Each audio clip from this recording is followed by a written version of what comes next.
طيب بسم الله الرحمن الرحيم الحمد لله والصلاة والسلام على رسول الله وعلى آله وصحبه ومن والاه اللهم علمنا وانفعنا بما علمتنا وزدنا علما وفقها وعملا في الدين يا أرحم الراحمين اللهم ارزقنا الإخلاص في السر والعلن وصل وسلم وبارك على سيدنا محمد وعلى آله وصحبه أجمعين. Chers frères, chères sœurs, la séance d'aujourd'hui va être en français, Inch'Allah, comme prévu.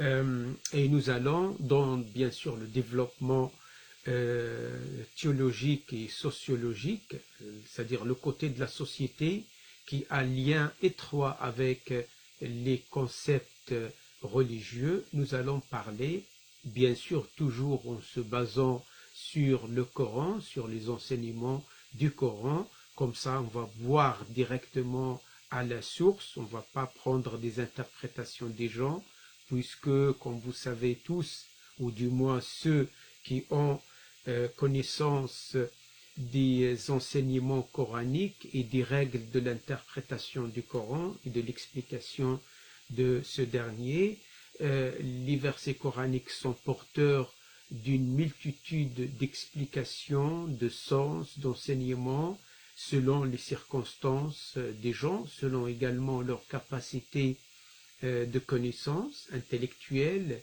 même psychologique et psychique également.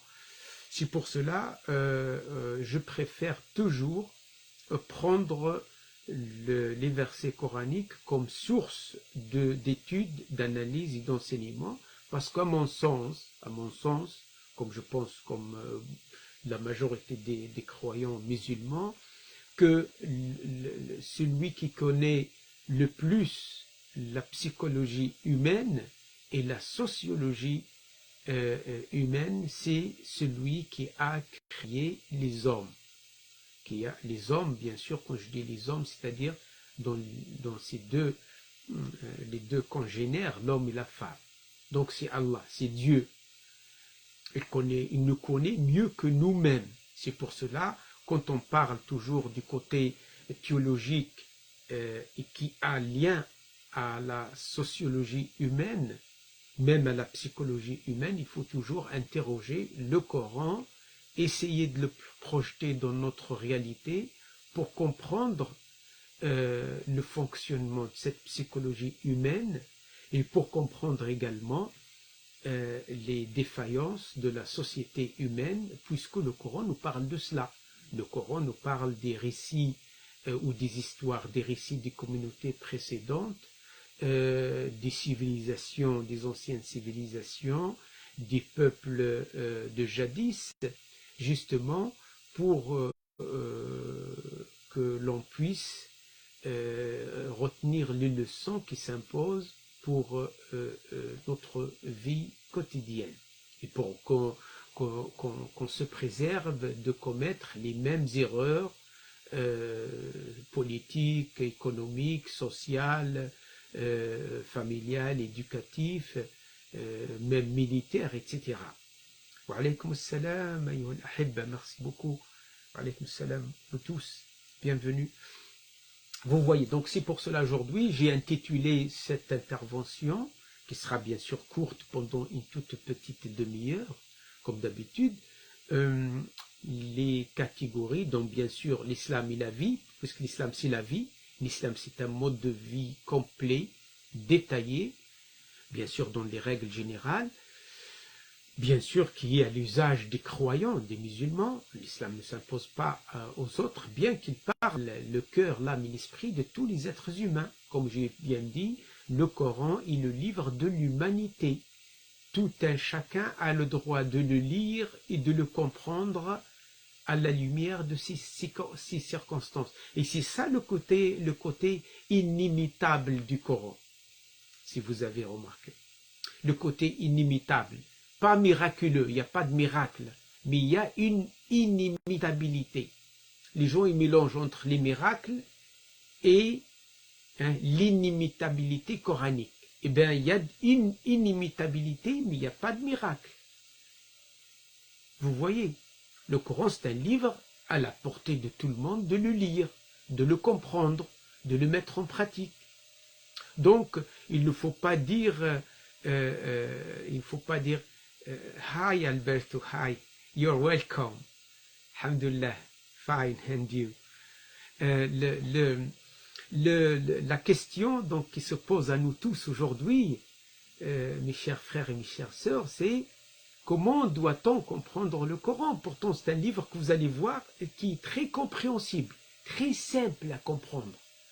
Là, vous allez remarquer les catégories, j'ai intitulé donc cette intervention, les catégories de gens mentionnés et analysés par le Coran pour le croyant à ne pas en faire partie. Il ne faut pas faire partie de ces catégories-là. Pourquoi? Parce que il y a un dysfonctionnement chez eux que le Coran nous expose, ne nous analyse, il nous montre. Wa alaykoum salam, vous voyez, c'est très important. Regardez bien qu'est-ce qu'Allah Ta'ala nous dit, comme je vous ai dit, toujours les versets coraniques. Alors, dans la sourate la genouillée, al-Jafiya, ou celle qui s'agenouille, moi je préfère utiliser un mot. Vous savez, al-Jafiya, c'est un substantif qui veut dire la genouillée, celle qui se met à genoux. Vous voyez. Alors, dans le verset 24 de cette fameuse sourate, ce fameux chapitre coranique qui est connu bien évidemment pour tous les gens qui lisent le Coran ou qui l'étudient, Allah Ta'ala nous dit, il y a une catégorie de gens, bien sûr c'est Allah qui les a créés, mais il ne les a pas créés dans ce comportement. Wa alaykoum salam, na'ima.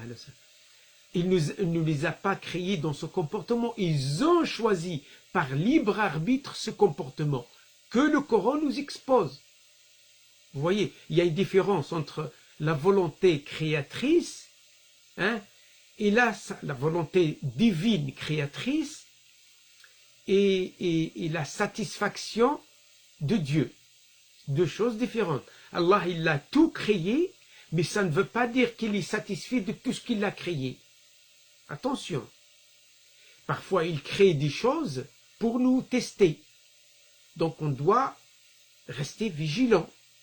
Alors, cette première catégorie mentionnée dans la sourate la genouillée, le verset 24, Allah Ta'ala nous dit qu'il y a une catégorie de gens qui renient mon existence. Allah, justement, nous met en garde contre ce comportement. C'est un comportement intellectuel et qui pourrait être un comportement émotionnel, par imitation par exemple, par entêtement, sans aucune preuve, ni rationnelle ni scientifique. Vous voyez, c'est pour cela, mes chers frères et mes chères sœurs, c'est très bien, c'est très important aujourd'hui, à l'heure de la technologie, de la science, de méditer sur plein de versets coraniques qui nous parlent aujourd'hui, qui nous parlent individuellement et collectivement, surtout à l'heure de la science. Pourquoi ne pas lire le Coran? Vous savez, comme je vous ai dit, le Coran, il est donné à tout le monde, même aux athées de le lire, même aux juifs de le lire, aux chrétiens de le lire, et de faire leur propre opinion sur le Coran. Mais il faut être tout simplement neutre et objectif. Alors, ce verset-là nous dit qu'il y a une catégorie de gens qui renient, Allah nous dit, qui renient mon existence. Donc, un groupe ou une catégorie de gens qui ne reconnaissent pas Allah son existence. Ils reconnaissent son existence à eux, mais ils ne reconnaissent pas à Allah son existence. Et le Coran nous met en garde contre cette catégorie de gens. Il nous dit, ces gens-là, ils disent, ما هي إلا حياتنا الدنيا نموت ونحيا وما يهلكنا إلا الدهر. الجاثية 24. Ils diront, ou ils disent, il ne s'agit que de notre vie d'ici-bas et seul le temps nous abîme. Seul le temps. nous abîme. Ah, ils disent, donc, nous ne reconnaissons que notre vie ici-bas, donc il n'y a pas une vie dans le delà. Ça, c'est la première déclaration qu'ils ont fait. La deuxième, c'est qu'ils disent que seul le temps nous portera préjudice. Pas Allah, pas Dieu. Seul le temps peut nous abîmer, peut nous porter préjudice. Et Allah Ta'ala n'a pas aimé ça. Il ne veut pas à ces créatures, aux humains intelligents, de faire partie de cette catégorie. C'est pour cela qu'il nous a exposé ça, pour que les croyants fassent attention. Inch'Allah, après la pause, je vais continuer avec vous, avec les autres catégories de personnes.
Voilà, donc nous reprenons notre discussion et notre méditation au sujet de ces versets coraniques qui nous donnent une catégorisation théologico-sociale ou socialo-théologique, comme vous voulez, ou sociale et théologique, puisque comme je vous ai dit, la religion islamique est une religion de société, est une religion de tous les peuples, est une religion de l'intelligence humaine, du cœur, de l'âme et de l'esprit. C'est pour cela que vous trouvez toujours des versets coraniques qui sont la parole d'Allah subhanahu wa ta'ala, qui nous parlent de nos sociétés, qui nous parlent des sociétés anciennes, mais qui nous parlent également des sociétés actuelles.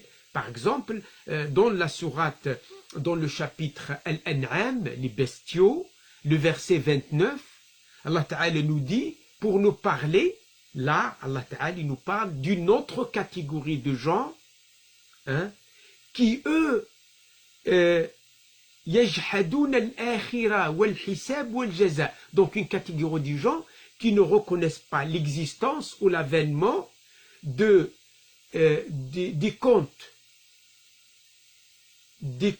que les gens doivent rendre le jour du jugement dernier et qui ne reconnaissent pas l'existence de al-akhira, de la dernière, hein, c'est-à-dire du jour du jugement dernier.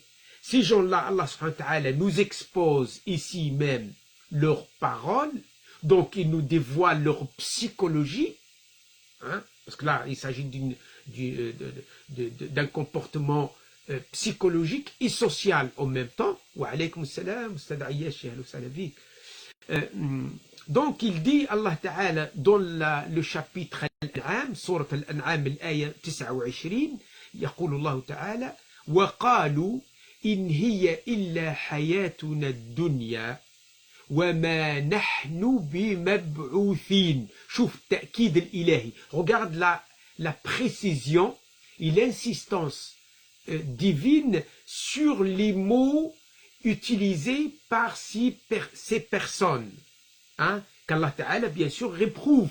Il dit, il y a des catégories de gens dans toutes les sociétés humaines qui vont déclarer publiquement qu'il ne s'agit, qu'ils ne croient que dans la vie ici-bas, la vie dans ce bas monde, et qu'ils ne seront jamais ressuscités. Donc, Allah subhanahu wa ta'ala nous montre qu'il y a dans toutes les sociétés humaines cette catégorie de gens qui disent que nous vivons et nous allons mourir et nous ne serons jamais ressuscités. Donc, personne ne nous demandera des comptes. Donc, personne ne pourra nous faire peur. Donc, nous faisons ce que nous voulons ici et dans l'au-delà, il n'y a pas d'au-delà dans lequel il y a des gens qui y croient. Vous voyez? Donc, Allah Ta'ala n'aime pas ce comportement. Il nous dévoile ce comportement de ces gens-là. D'ailleurs, même s'ils font du bien, ils ne le font pas par amour à Allah subhanahu wa ta'ala, ils le font pour eux-mêmes, pour leur prestige, pour leur notoriété, pour leur célébrité, pour peut-être leur orgueil. L'essentiel, c'est qu'ils ne pensent même pas à l'au-delà. Et là, Allah Ta'ala nous expose cette catégorie de gens comme s'il nous disait, subhanahu wa ta'ala, de ne pas en faire partie. Donc ces gens-là sont, si je le dis en arabe, الذين يجحدون بالآخرة والحساب والجزاء.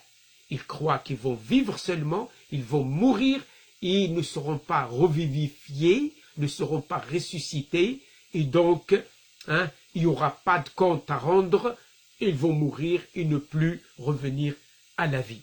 Après la pause, Inch'Allah, nous allons prendre un autre verset, donc on va parler d'une autre catégorie sociale sur laquelle nous parle le Coran, ou de laquelle nous parle le Coran.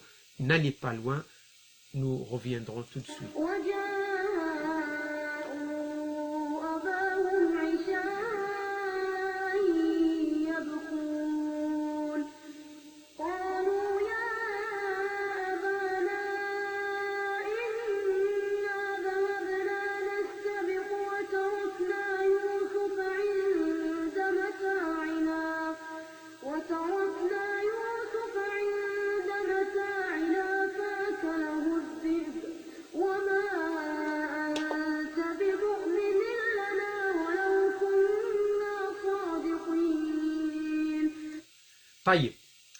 Donc, nous avons vu deux catégories. La première catégorie, c'est une catégorie de gens qui existent dans toutes les sociétés humaines et qui ne reconnaissent pas l'existence d'Allah. Ils reconnaissent l'existence du hasard, l'existence de toute autre chose sauf d'Allah.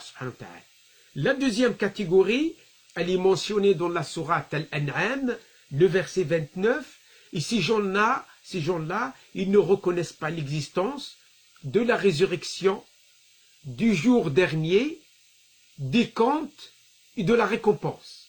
Donc Allah Ta'ala nous dit, ne faites pas partie de ces gens-là. Vous êtes libres de toute façon, mais de toute façon, ces deux catégories existent. Maintenant, la troisième catégorie des gens, qui existent dans toutes les sociétés, c'est ces gens-là qui reconnaissent l'existence d'Allah. Écoutez bien, ces gens-là, cette catégorie de gens, elle existe aussi dans toutes les sociétés. Elle reconnaît l'existence d'Allah, du Créateur, de Dieu, comme on dit en français, mais ils ne reconnaissent pas la véracité des messagers et des messages. Ils sont pareils. Ces gens-là également, ils ne sont pas considérés comme étant des croyants. Pourtant, ils croient en Allah, mais ils ne reconnaissent pas les messagers et les messages.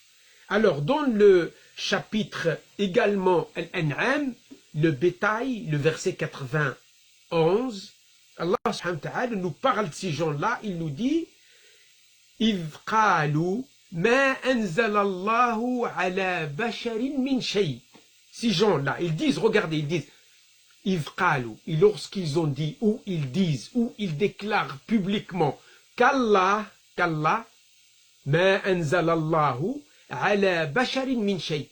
Allah n'a rien révélé à aucune personne. Donc là, il renie l'existence des messagers et des messages. Donc Dieu n'a rien descendu sur les messagers. Wa alaykoum salam, Mahdi Fabien. Bienvenue. Ahlan bik. Ta politesse toujours en avant, mashallah Ali. Voilà, vous avez compris. Donc là, Allah Ta'ala, donc il nous parle d'une troisième catégorie de gens qui, eux, reconnaissent l'existence d'Allah comme créateur, etc. Mais ils renient l'existence des messages et des messagers. يؤمنون بوجود الله وينفون وجود الرسل والرسالات. Qu'est-ce que ça veut dire? Pourquoi ils croient dans l'existence d'Allah, mais ils ne reconnaissent pas les messagers et les messages? Pour se dédouaner de leur comportement, pour s'autoriser tout, pour enlever de leur tête la notion du halal et du haram. Pour eux, tout est légal, tout est halal.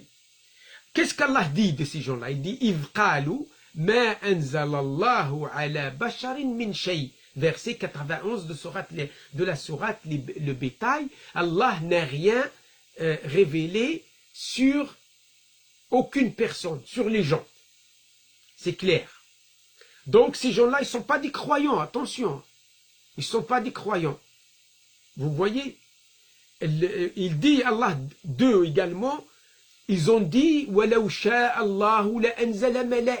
maintenant, pas seulement ils ont renié l'existence des messagers, des prophètes et des messages, maintenant ils proposent à Allah Ta'ala ce qu'ils devaient faire. Astaghfirullah al-azim.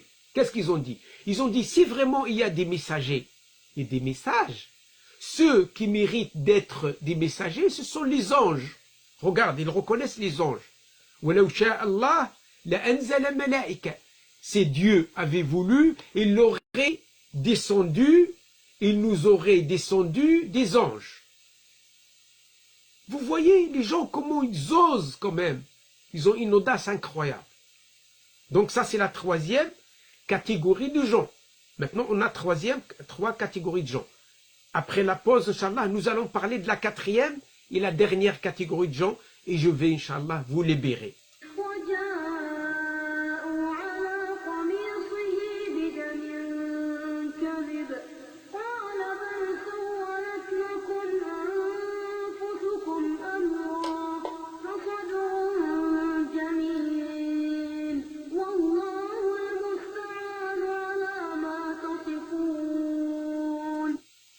Alors, vous avez vu trois catégories bien claires. Trois catégories de gens bien claires, bien précises. Donc, fais attention de ne pas être parmi ces catégories de gens. La quatrième catégorie de gens que le Coran nous expose, nous dévoile, nous montre, il nous dit ne pas en faire partie, de toute façon, tu es responsable. C'est une catégorie de gens qui existe beaucoup aujourd'hui. Laquelle? C'est cette catégorie, mes chers frères, mes chères sœurs, mes chers croyants, c'est cette catégorie qui ne reconnaît pas le message, uniquement le message de Muhammad sallallahu alayhi wa sallam. Il y a une catégorie de gens qui reconnaissent tout et n'importe quoi, sauf l'islam. Ils ne reconnaissent pas le message de Muhammad sallallahu alayhi wa sallam. Ces gens-là, ils sont mentionnés dans le verset 43 du chapitre Le Tonnerre, Surat Al-Ra'd, l'Aya 43. Allah Ta'ala nous dit, ces gens-là, ils nous relatent leur dire, ils disent وَيَقُولُ الَّذِينَ كَفَرُوا لَسْتَ مُرْسَلًا. Et ceux qui ont cru, qui ont mécru, ils diront ou ils disent au messager, au Muhammad, au prophète Muhammad, tu n'es pas un messager. وَيَقُولُ الَّذِينَ كَفَرُوا لَسْتَ مُرْسَلًا. Vous voyez, ils osent quand même. Ils parlent directement au prophète Muhammad. Et aujourd'hui, il y a beaucoup de gens aujourd'hui, dans le monde entier, qui pensent sincèrement et sérieusement que l'islam n'est pas une religion, que Muhammad est un imposteur, que le Coran est un mensonge. Vous voyez, Allah Ta'ala nous parle de ces gens-là. Donc Allah Ta'ala les a déjà dévoilés. Nous les connaissons depuis 14 siècles. Pourquoi? Parce que depuis 14 siècles, Allah Ta'ala nous a montré que vous allez rencontrer, ou vous allez même vivre avec des gens qui se moquent de votre religion et qui ne reconnaissent même pas votre religion et le message de Mohammed sallallahu alayhi wa sallam. C'est le chapitre Ar-Ra'd, le tonnerre, le verset 43. Et ils te diront, ou ceux qui ont mécru, وَالَّذِينَ كَفَرُوا وَيَقُولُ الَّذِينَ كَفَرُوا, ceux qui ont mécru disent de Muhammad, tu n'es pas un messager, tu n'es pas l'envoyé de Dieu. Lesta mursala. Dans le verset 6 de la sourate Al-Hijr, c'est le petit muret, le petit mur qui est à côté de la Kaaba, qui fait partie de la Kaaba. Quand vous voyez le cube noir, là, la Kaaba, où les gens font tawaf, il y a un petit mur comme ça, d'un côté de la Kaaba, où les gens n'ont pas le droit de passer entre le mur et la Kaaba. Pourquoi? Parce que ce mur-là, il fait partie de l'enceinte de la Kaaba. Donc on doit faire le tawaf, hein, la circulation là, hein, en dehors, mais pas à l'intérieur. Il a une sourate en son nom qui s'appelle Al-Hijr. Pas Al-Hajar, pas la pierre, Al-Hijr, hein, le rempart, le mur. Allah Ta'ala dit dans cette sourate, le verset 6, وَقَالُوا يَا أَيُّهَا الَّذِينَ نُزِّلَ يَا أَيُّهَا الَّذِي نُزِّلَ عَلَيْهِ الذِّكْرُ إِنَّكَ لَمَجْنُونَ. Cette catégorie de gens, qu'est-ce qu'elle dit? Pas seulement elle ne reconnaît pas le message de Muhammad sallallahu alayhi wa sallam, mais elle ose dire également, oh toi qui prétends avoir reçu le rappel de Dieu, c'est-à-dire le Coran, tu n'es qu'un fou. Et oui, ce dire-là aujourd'hui, les non-musulmans ou beaucoup de non-musulmans le disent. Ils disent que Muhammad est un fou. C'était un homme possédé. Il reçoit des paroles des djinns et des shayatin. Donc ces gens-là existent vraiment. Ça ne nous fait rien. Parce qu'on sait que ces gens existent. Donc voilà, mes chers frères et mes chères sœurs, 4 catégories de gens qui existent dans toutes les sociétés humaines, même dans les sociétés musulmanes. Ils existent en Algérie, au Maroc, en Tunisie, à Dakar, à Lagos, en Égypte, en Syrie, en Turquie, dans tous les pays du monde, pas seulement en Occident. En Occident, c'est la majorité. Les gens qui se moquent de la religion islamique, qui ne reconnaissent pas le message de Muhammad et le message du Coran, c'est la majorité des gens. Mais ça, on le sait. Mais est-ce que dans les sociétés musulmanes, il y a des gens qui se moquent de l'islam, qui se moquent du message de Muhammad et qui ne croient pas vraiment dans la véridicité du message de Muhammad? Oui, ça existe. Ils ont même parlé à la télévision, vous les connaissez. Il y a d'autres qui se cachent, qui n'ont pas l'audace de dire cela. Vous voyez? Donc ce sont les catégories qui sont dévoilées dans le Coran.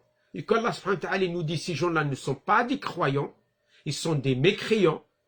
Qu'est-ce que ça veut dire mécréant? C'est pas une insulte mécréant. Ça veut dire c'est un comportement intellectuel vis-à-vis de Dieu, du jour du jugement dernier, du message de Mohammed et des autres messagers. Ça existe, le Coran l'a dévoilé, et ça n'a rien à voir avec le takfir, pas le takfir. Les mécréants existent, les mécréants c'est l'antonyme des croyants. Il ne faut pas que le mécréant soit en colère parce qu'on dit que vous existez, parce qu'ils existent vraiment, puisque les croyants existent et les mécréants existent.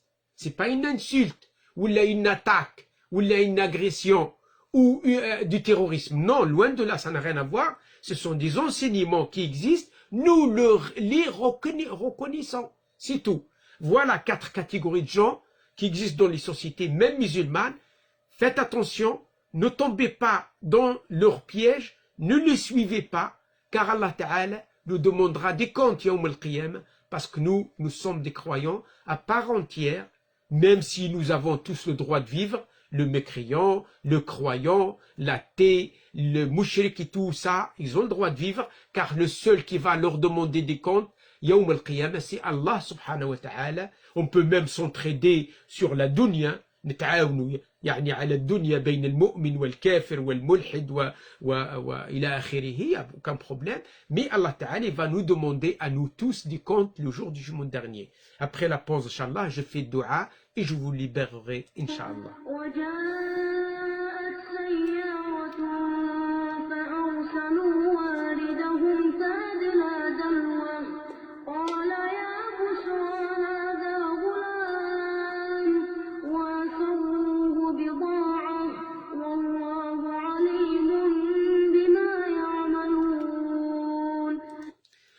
Taïb, merci beaucoup à vous tous, merci beaucoup à toutes les sœurs et tous les frères qui ont participé avec nous, qui étaient là présents, et qui vont peut-être partager l'intervention ou au moins de la débattre avec leurs amis, leurs réunions, leurs familles, parce que ça fait partie de la aqida, mes chers frères et mes chères sœurs. Faites du Coran l'objet et le sujet de vos discussions. Ne perdez pas votre temps, parce que si vous allez méditer sur des versets coraniques, vous serez récompensé, car vous ferez partie des gens du savoir. Mais si vous passez votre temps à regarder des films, et à critiquer les gens, à diffamer les gens, à proférer des mensonges, c'est pas bon.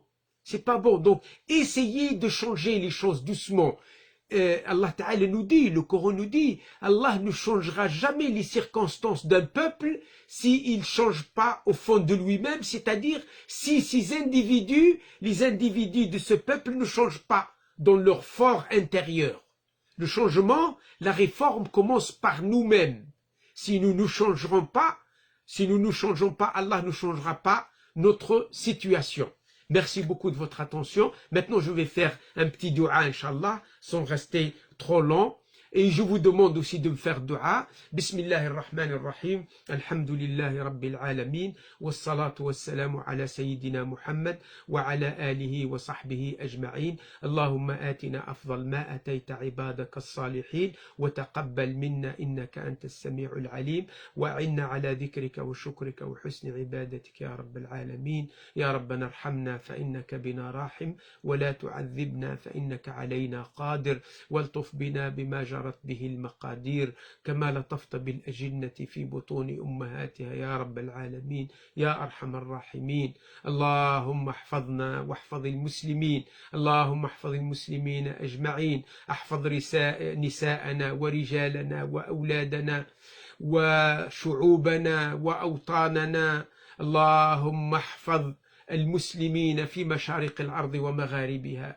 اللهم احفظنا من هذا الداء وهذا الوباء وهذا المرض ومن سيء الأسقام يا رب العالمين، واحفظ البشرية أجمعين على كل حال. اللهم احفظ البشرية أجمعين. اللهم اشف كل المرضى، مرضى المسلمين وغير المسلمين. اللهم احفظنا من هذا الداء واحفظ الناس أجمعين يا رب العالمين. اللهم إنا نسألك بأسمائك الحسنى وصفاتك العلى وباسمك الأعظم أن تصلح يا رب العالمين بين الحكام المسلمين وشعوبهم. اللهم أصلح بين حكام المسلمين وشعوبهم. اللهم أصلح بين حكام المسلمين وشعوبهم. اللهم اجعل حكام المسلمين لا يخشون أحدا غيرك. اللهم انزع الرعب والخوف من قلوبهم. اللهم اجعلهم مؤمنين صادقين مخلصين موحدين راكعين ساجدين حتى ترفعهم إليك يا رب العالمين، لا مغيرين ولا مبدلين، لا مضيفين ولا منقصين يا رب العالمين. اللهم انزع الرعب والخوف من حكام المسلمين من قلوبهم يا رب العالمين حتى يطبقوا شرعك ويعودوا إلى قرآنك. اللهم رد الشعوب الإسلامية وحكامها إلى القرآن الكريم والسنة النبوية الشريفة يا رب العالمين. اللهم ردهم إلى دينك ردا جميلا. اللهم ردنا جميعا إلى دينك ردا جميلا. اللهم حبب إلينا الإيمان وزينه في قلوبنا وكره إلينا الكفر والفسوق والعصيان. اللهم ارزقنا حبك وحب من يحبك وحب كل عمل يقربنا إلى حبك، وأن تغفر لنا وترحمنا وتتوب علينا، ولا تجعل الدنيا أكبر همنا ولا مبلغ علمنا، ولا تسلط علينا بذنوبنا من لا يخافك ولا يرحمنا. اللهم اجعل الدنيا في أيدينا وتحت أقدامنا، لا تجعلها في عقولنا وقلوبنا يا رب العالمين. وارحمنا وارحم المسلمين أجمعين، وارحم الناس أجمعين. اللهم يا رب العالمين صل وسلم وبارك على سيدنا محمد وعلى آله وصحبه أجمعين، واغفر لنا ولوالدينا وللحاضرين ووالديهم ولمشايخنا ولمن علمنا ولأصحاب الحقوق علينا. سبحان ربك رب العزة عما يصفون، وسلام على المرسلين، والحمد لله رب العالمين. السلام عليكم.